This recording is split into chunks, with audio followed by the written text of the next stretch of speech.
جوجه سگ جان دونتو خوردی بیا بالا اون پلاستیکه اونو نخور بده ببینم اون چیه پلاستیک تخ کن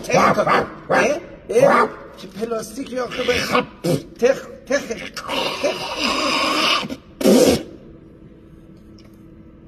خلط پشت حلق داری؟ سرما خورده بودی؟ بلش کن گلپس ببخش نظرم اشتباه کردم ببخش جوجه سگ جان عزیزم ببین این صاحبت خیلی آدم لجبازیه ما یه مشکل نه خیلی خوب